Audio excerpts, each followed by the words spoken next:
Welcome back, YouTubers. Welcome back to my Speedmaster saga. Today we're going to be discussing cruisers, motorcycles in general from a height perspective. Issues you might have if you're a taller person looking to get a cruiser, specifically the Speedmaster. We are going to cover other bikes too, and then we'll cover some of the deficiencies that come along with the Speedmaster, the way I've configured it, and then why I will be getting a new bike. So we will be getting into some of the negative characteristics of the Speedmaster.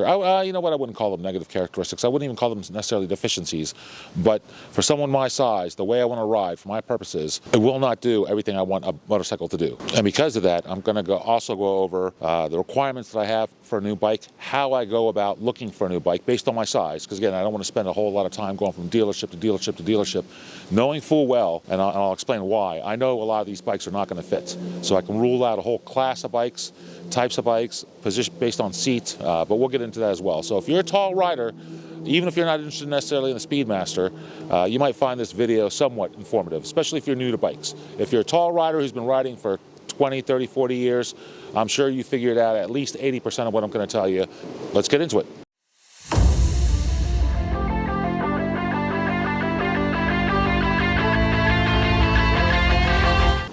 So the first thing I think everybody should focus on if you're a tall rider is making sure the bike fits you. So by tall rider, I'm referring to somebody, and maybe, and this is subjective, I decided to draw the line there, 6'3" plus. That's what I consider a tall rider. Not to suggest that if you're 6 foot tall, you're a short rider or a short person. Not at all. But if you're 6 foot tall, there's a good chance that a lot of what I'm about to say does not apply because you'll fit on almost any bike. I would imagine, based on what I've seen, specs on bikes, other people riding. But once you start getting that 6'3", 6'4" with the boots on, your options become far more limited. Getting to the 6'3", 6'4" mark, I can only imagine they're exaggerated once you start getting into the 7, 6'8" mark. So when I say a bike fits, I'm specifically talking about the ergonomics and the comfort. I'm not referring to how someone looks on a bike. How I look on a bike is completely irrelevant if I'm not comfortable on the bike. If I can't ride the bike, if I can't do what I want to be able to do on the bike, then it doesn't matter if I look good on the bike.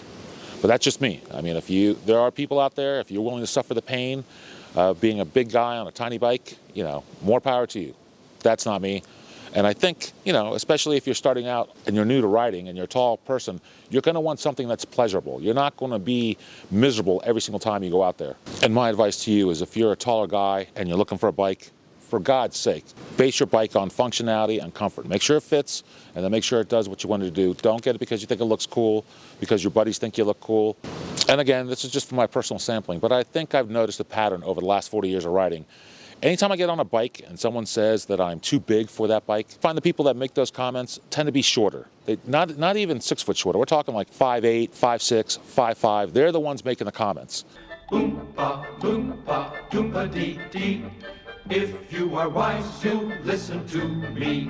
My advice to you is just ignore the comments from the Lollipop Guild. They don't have the same issues we have as tall people. Tall people have a lot of advantages, obviously. I mean, don't get me wrong. But when it comes to vehicles, we get screwed. And when it comes to motorcycles, we're doubly screwed as far as our options, our selections, the things that we can have.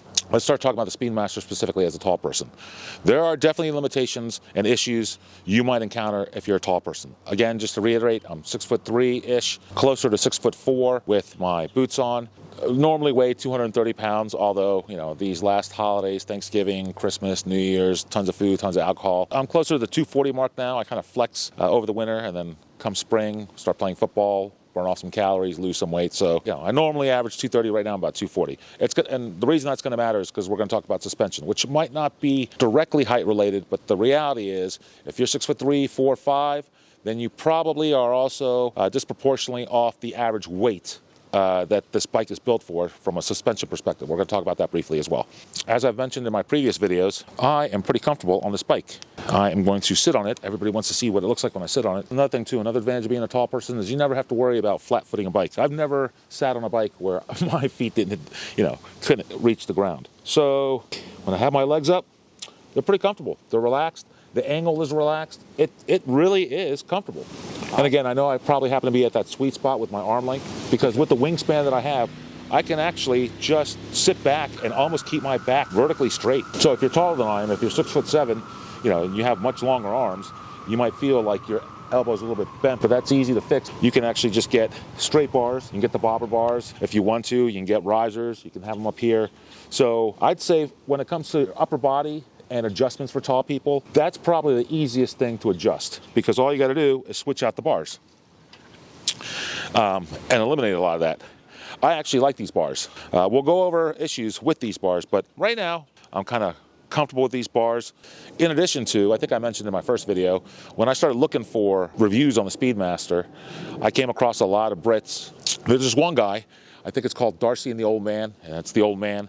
He said in one video he's 6'2", in another video he said he's 6'3". I don't know, but let's just say he's 6'2", 3-ish. But if you want to see what somebody else looks like who's 6'2", 6'3" on this thing, go check out his videos. He's done a couple reviews on it. As a matter of fact, if I remember correctly, a couple years ago he did a review where he, after exploring the entire Triumph line of motorcycles, you know, all of them, I think, is what he said, he concluded that the Speedmaster was his favorite. So of all the bikes that he reviewed in the Triumph line, although he is taller, that the Speedmaster was his favorite bike. You know, he's a character, drives around the countryside, feeding cows. You know, I find him kind of funny. You might find him kind of funny too. Could the Speedmaster be a little bit bigger? Yes, but it's not. And there's not another bike out on the market like it. And until Triumph decides to come out with something slightly bigger, I plan on keeping this bike. This will be my cruiser. So as I explained in my previous video, when you're looking at cruisers, if you're a tall guy, you're going to want the leg room, right? So the forward controls are basically where I would start. For me, if you're looking at a cruiser, and cruisers are commonly stereotyped with having a low seat height, right, and the center mass lower, pushed to the back. So anytime I have a lower seat height, and by the way, again, I covered this in the other videos, and I actually have little charts. The Speedmaster is on the high end of the seat heights when it comes to cruisers. So even though it's on the taller end, it's still, as you can see when I get on it, it's still pretty short. But the idea of putting mids, you know, because you can get the Speedmaster, it's one of the options. You can actually get mids on here. That is not going to work for me. That is not going to feel comfortable. Right, even putting it like right there, I can feel it. It's tight. It's creating a little bit of a cramped bend in my legs, my knees, my waist. I'm not going to like that. If you're a tall guy, I think that's going to probably be your limiting factor. The taller you are, is not going to be the handlebars. It's not even going to be the seat. I mean, you can raise the seat. You can do a few other things. It's going to be your legs and the foot controls. So I know I'm repeating myself from a previous video. So I had a friend who had come over on his VMAX, and that thing looks like a badass bike. It looks like a badass cruiser, pretty big. I got on that bike.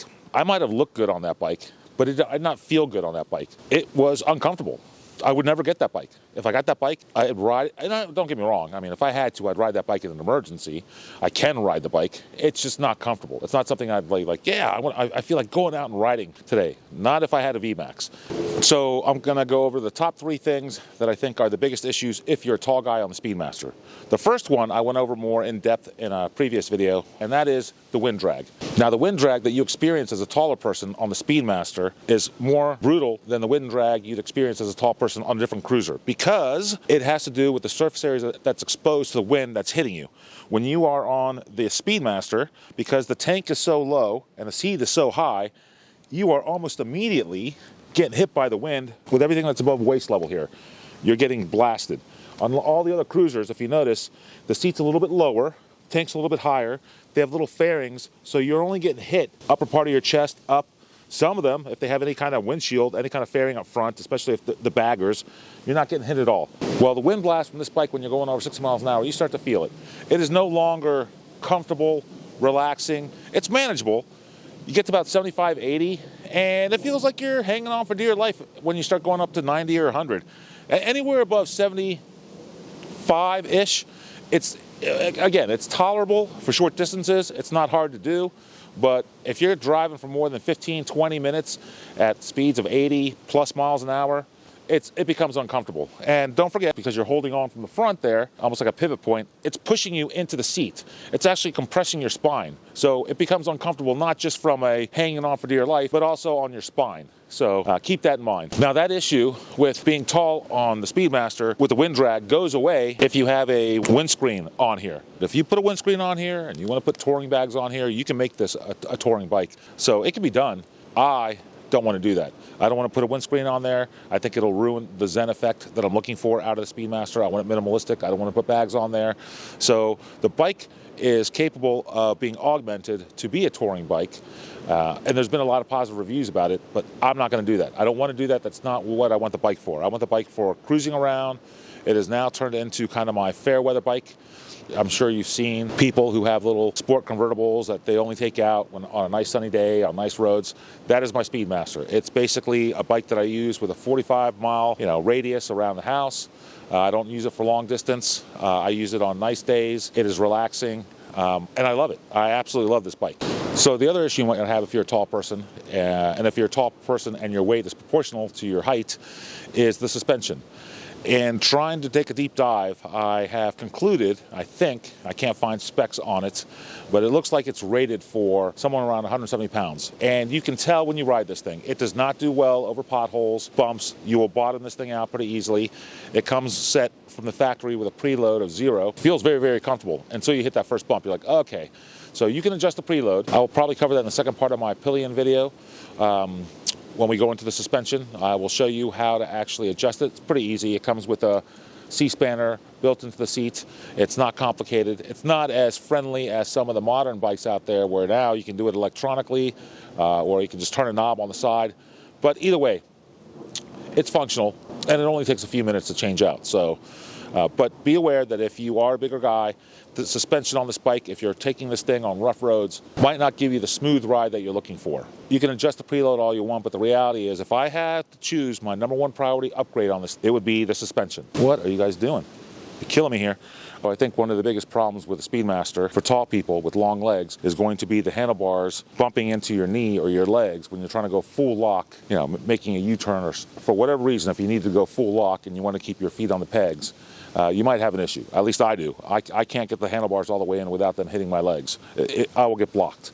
It's not a big deal. When I'm making a U-turn, I'll pivot my knee outward. But you can choose if you want to extend your leg, extend your foot.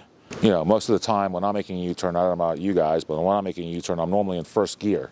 I'm not in second gear. I don't have to worry about shifting while I'm in a U-turn. So there's a little bit more flexibility on what I can do with my left foot. I can just dangle it out if I wanted to. Not that that's a safe thing to do, but if you feel comfortable, if you're making a slow U-turn, as long as you get that knee out of the way, you can go full lock. But either way, when I go full lock on this bike, my legs will hit it. I didn't realize that until recently.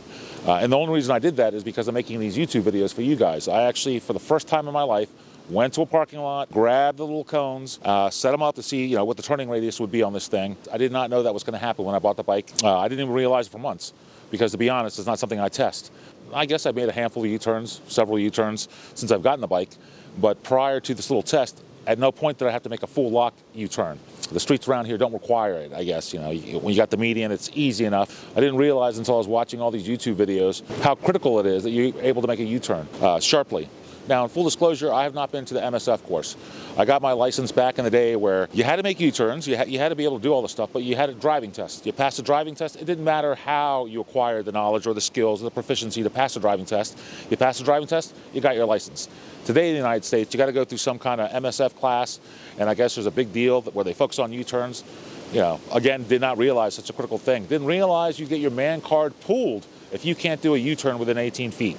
So anyway, I decided to go check this thing out because, again, it is a little bit more difficult to turn on this thing than it was on my previous bike, only because I have to have one knee out. I can't go full lock. I am still tilting the bike, but in the first few minutes when I did it, I'm able to go, I don't know, I think it was like 18 feet. I'll put it in the video.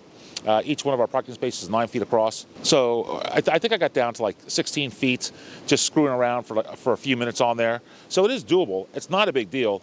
Now, realistically, 99% of the time, I would imagine you are turning to the left.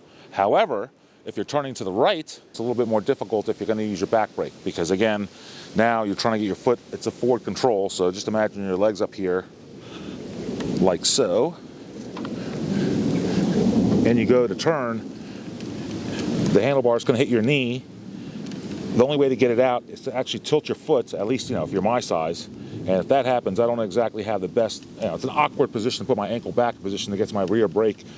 And the way it tilts in, the throttle's almost all the way in, so it's not a comfortable position anyway. It's kind of weird to go full lock on a right turn, in my opinion. But hell, I guess if you're European, that's something you do on a regular basis with the throttle over here by your crotch. I don't know, it's kind of weird.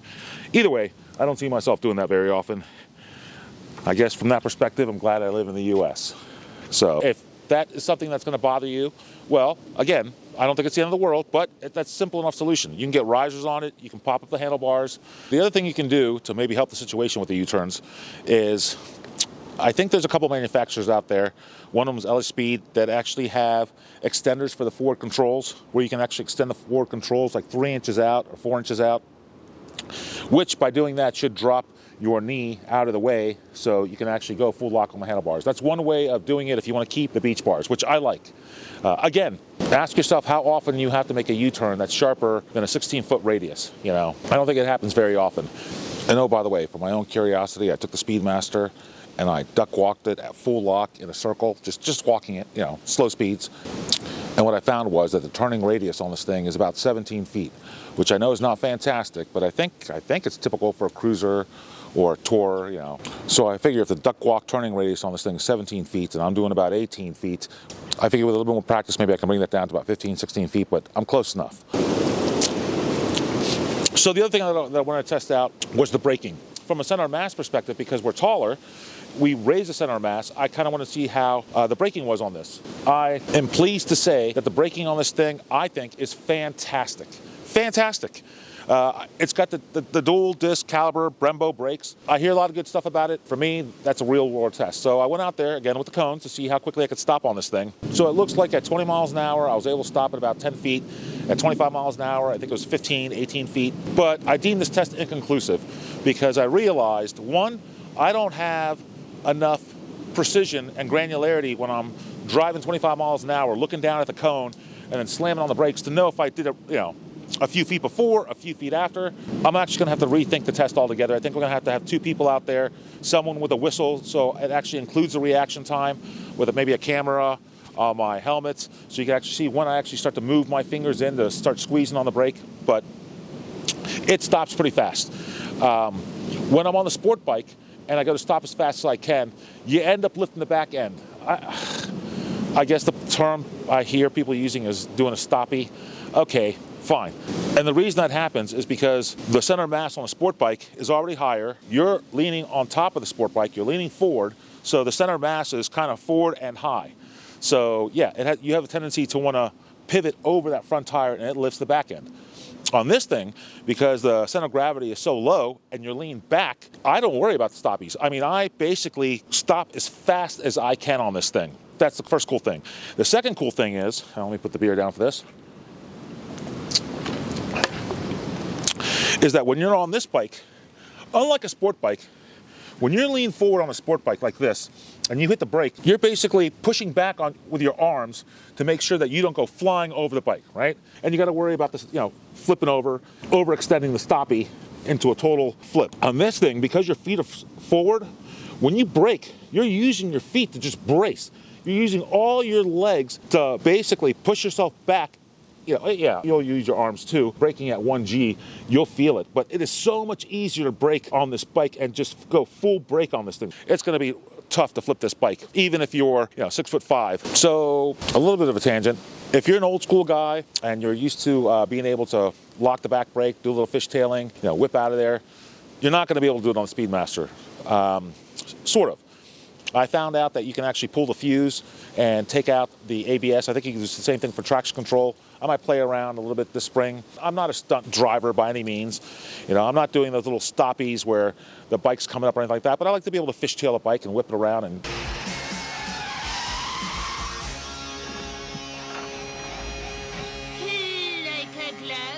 So I got mixed feelings about the ABS, but for a new rider, it is definitely safer. The ABS is fantastic. I took this thing on gravel and I slammed on just the rear brake. I didn't touch the front brake. Slammed on the rear brake and it just slowed down. I'm like, are you serious? So you can't even skid on gravel, which I guess is a testament to their ABS. Yay.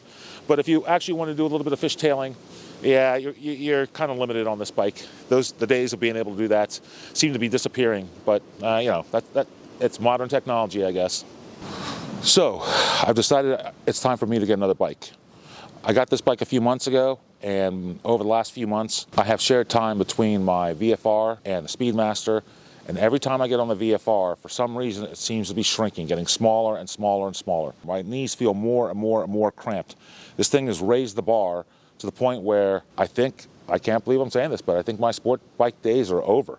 I think I'm going to be, well, I know I'm going to be selling it. I've already got my brother-in-law who's made a claim on my VFR. Yeah, he loves that thing. So do I. But again, it just feels a little bit smaller. So I think I'm going to be getting another bike, and I want that bike to complement or supplement the features and characteristics of the Speedmaster. And it's got limitations, the Speedmaster. Again, a lot of it has to do with the way I configured it. For example, I don't have a windscreen on here. I don't have bags on here. Whatever bike I get next, I want it to have a long distance capability. I want it to be able to go highway speeds for long distances. Touring, when I say touring, yeah, I'd like to be able to mount stuff on there, but again, because I've lived so long on a sports bike, I become the bungee cord master. You'd be surprised what I can do with the bungee cord. But yeah, I'd like it to be able to carry things. I like to have some kind of aerodynamic so I can go 80, 90 miles an hour on some of those mountain roads, back roads, the highways, without feeling fatigued. So it's got to have some kind of wind protection to protect against the drag. The other thing I'd like is I'd like a taller bike. Not that the VFR was a giant by any means, but the visibility hit that you take when you drop down to a cruiser and the low seat height, I found it to be, fairly substantial. I think I'd like something that's higher up so I could see over traffic. I think also I'd like something with a bigger tank. I feel like I'm at the gas station all the time with this tank. Again, so this is perfect for local cruising, 30 miles less. But if you're going to go long distance, I think you're going to be finding yourself filling up on a regular basis, even if you use this thing for touring. The other thing that I'm hoping to get is something with a little bit more top-end speed. Again, not that I need to go or want to go 150 mile an hour plus. Been there, done it throughout my whole life. It's no longer the thrill it used to be in my youth. But at the same time, I'm in the Appalachian Mountains, and every once in a while, I guess you can call them hills, where you can actually come down and see no traffic and see about a mile, maybe a mile and a half away. If there's nothing there, you might want to just gun it. But again, it's not like when we were kids here in the U.S. They become a Gestapo when it comes to that kind of stuff. Here in Virginia, I believe it's auto jail time if you're caught doing over 100 or something like that. So I've gotten to the point in my life where it's not worth taking the risk. I already know the thrill, been there. But either way, something with a little bit more horsepower, top-end speed wouldn't be bad. I don't know that that's a requirement, but I think that's definitely nice to have. The other thing I wouldn't mind getting is something that has a little bit more ground clearance. Not just ground clearance, also the suspension travel. I want to be able to go over bad roads, potholes, and glide as much as possible, as much as practical. Something that can handle dips and bumps in the road. From that perspective, the Speedmaster set the bar pretty low with the low ground clearance, with the suspension that it's got. Yeah, it bottoms out pretty easily if you're someone my size. If you want to get something that's a little bit easier to clean as well. Don't get me wrong, I love this bike and it is beautiful. Right now it's a little bit dirty. I could probably clean it up a little bit, but it's a pain in the ass with the little spokes to clean. I think I'm going to avoid spokes at all costs on whatever bike I get next. The other thing that's not fantastic about the Speedmaster is the lighting. It looks great if you're in an urban environment, or if I'm driving around in a suburbia where the streets are lit up, no problems. But the last few miles to get to where I actually live, I'm going through kind of a rural area. A lot of wildlife comes out, jumps out at you in the middle of the night. You want more powerful lighting than this offers, so I can actually blast the tree line and see eyeballs before they jump out into the street. So that's probably one of the dings I'd give this bike, is the lighting at night is not as powerful as I'd like it to be. Clearly, the biggest requirement is going to be that whatever I get is more comfortable than the VFR, or I keep the VFR, because the VFR does address a lot of the overall workhorse type requirements I have for a bike. Maybe not necessarily the ground clearance thing. It's better than this. I mean, I guess anything's going to be better than a cruiser, right? Because they're right off the ground, which is why you can't lean them too much. And the other thing I'm looking for is something with a little bit better handling, a little bit better cornering ability. Like I said, if you tilt this thing too far, it doesn't take much to actually scrape the pegs. You're not going to be able to do aggressive cornering on this thing. Hell, you can't even do fairly aggressive cornering on a roundabout without scraping it. So I want to be able to lean in turns. So whatever bike I get next, is going to have to act a little bit more like a sport bike. Obviously, I'm trying to avoid a sport bike, but I want to kind of function like a sport bike. I want to be able to handle closer to a sport bike than this thing. So those are some of the characteristics that I think are not necessarily lacking, but the Speedmaster doesn't have, that I'm going to want out of my next bike to supplement this bike. The other thing this bike has done is it has got me addicted to cruise control. Yeah, it's one of those items that once you have, you don't want to go back without it. Well, this cruise control is fantastic. It's addicting. It's so easy to engage. I find myself using it all the time. I didn't think I'd use it all. Use it all the time. The other bike that I get should also be able to carry a passenger, carry luggage, and have a way to transport things. So now that I know that I'm keeping the Speedmaster, there are a few resources out there that I have found. First of all, a lot of people talk about this motorcycle rider's triangle. That is the distance between the peg and the seat and your feet. I don't know that I fully understand this or appreciate it, because that motorcycle triangle is a function of the bike and not a function of the person's size. So the distance from the grip to the seat to the peg, it doesn't change. It doesn't matter if you're 5'2" or 6'2". That triangle doesn't change. I find that rider's triangle to be useless. So I think for me and taller riders, I think the more important measurement is going to be the triangle that your legs make from your ass to your knees to the peg. Now, there are a few simulations out there on the internet. One of them is called Motonomics. You can actually go to this website and type in your measurements, your inseam. And by the way, your inseam, when you do this, recommend that you do it with your boots on, because it's going to impact your inseam. Whatever you're going to ride with, your shoes, make sure you have them on. There is a prevailing methodology right now for measuring the inseam, and that is basically, 1, measure your height. Get that height measurement. Then sit on a flat chair. When you sit on a flat chair, measure your height again.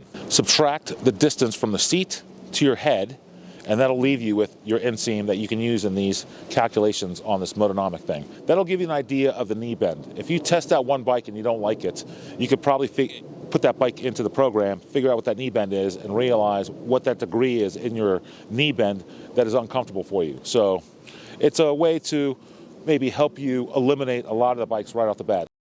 The Speedmaster, in closing, it works fine for me. 6'3", I don't need to make any modifications. Again, can't go full lock, don't need to go full lock.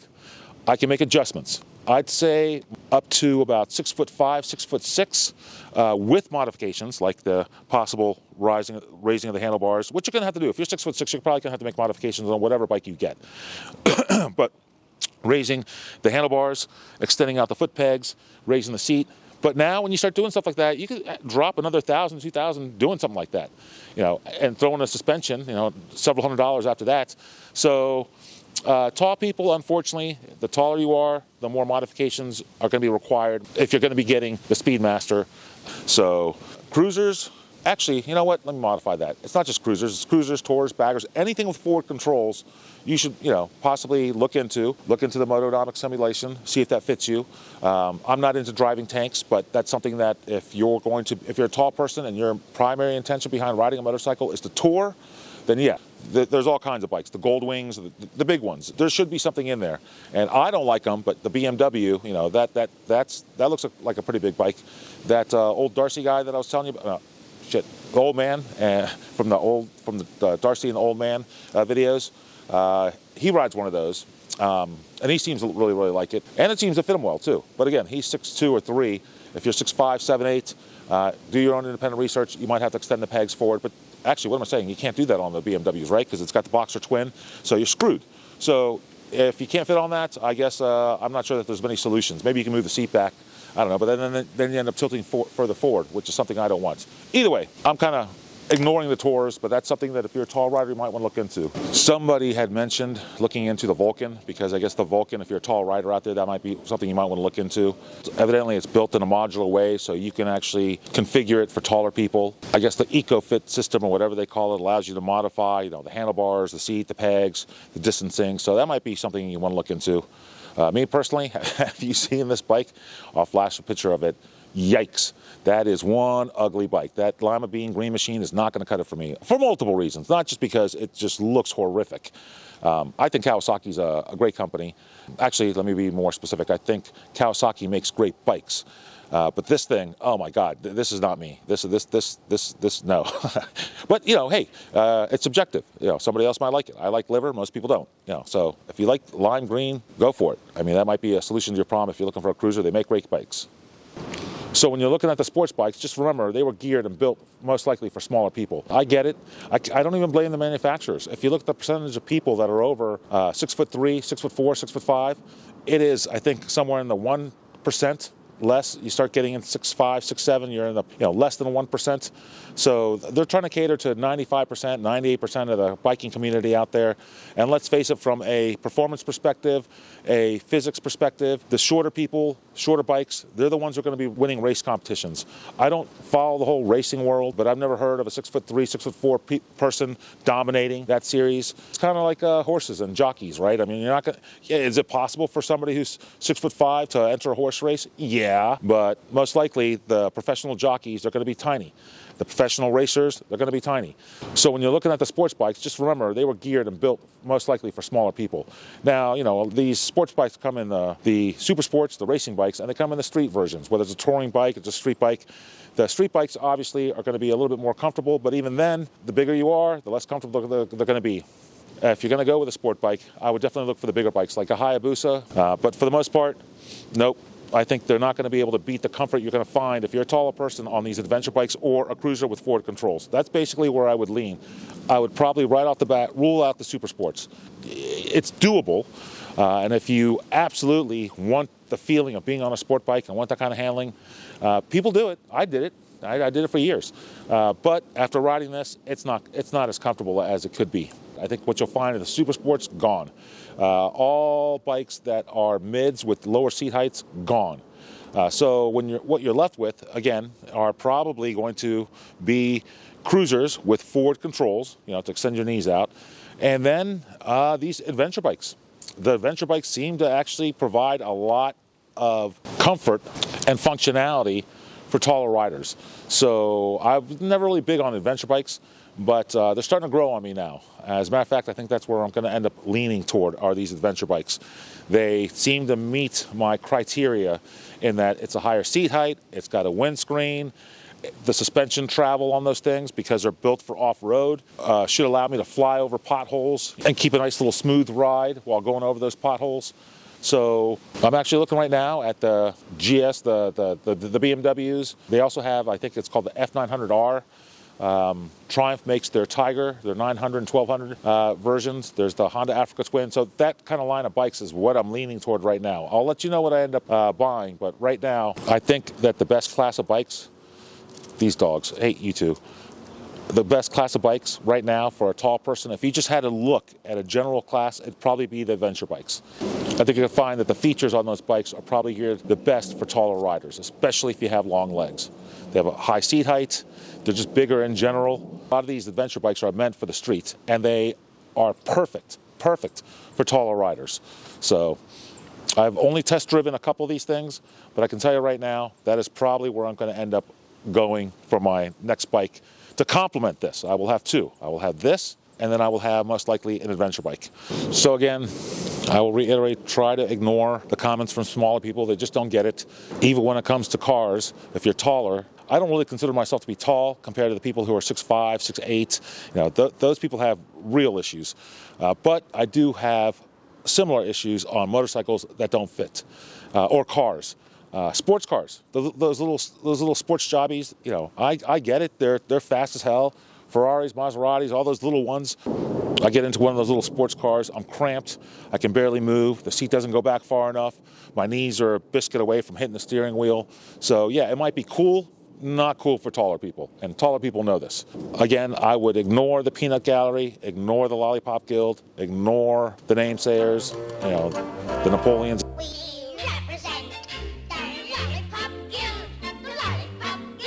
So for those of you who are curious about my height on the Speedmaster, hopefully I've answered the questions. If there's something that I didn't cover, feel free to leave a comment. And again, just a reminder, if you haven't figured it out, I'm not a professional. I'm not sponsored. Don't have camera crews. I'm out here in my backyard, freezing my ass off, making this video for those Speedmaster enthusiasts out there, or tall people who are wondering, in general about how one would fit on the Speedmaster. Hopefully I answer those questions. If I didn't answer the questions, or if you have a question I didn't cover in the video, leave a comment and definitely subscribe. It's the only way I actually know people are interested in what I have to say or my Speedmaster reviews. But overall, I love this bike. It does have its faults. And again, this wasn't a Speedmaster review. I still plan to do that. And at the rate I'm going, hell, my Speedmaster review is going to be 3 hours long when I'm done. If I take a holistic approach, I think the next video I might do is I might just focus on the deficiencies after I complete the part 2 when we actually go over the suspension, because I think that's kind of a biggie. I think you guys should probably be aware of the suspension and its limitations and some of the options that are out there. So with that, I'm freezing my ass off. Thank you for watching. I can't tell, what is my dog doing? She may or may not be blocking the camera right now. But with that, I will leave you. Peace out from Virginia.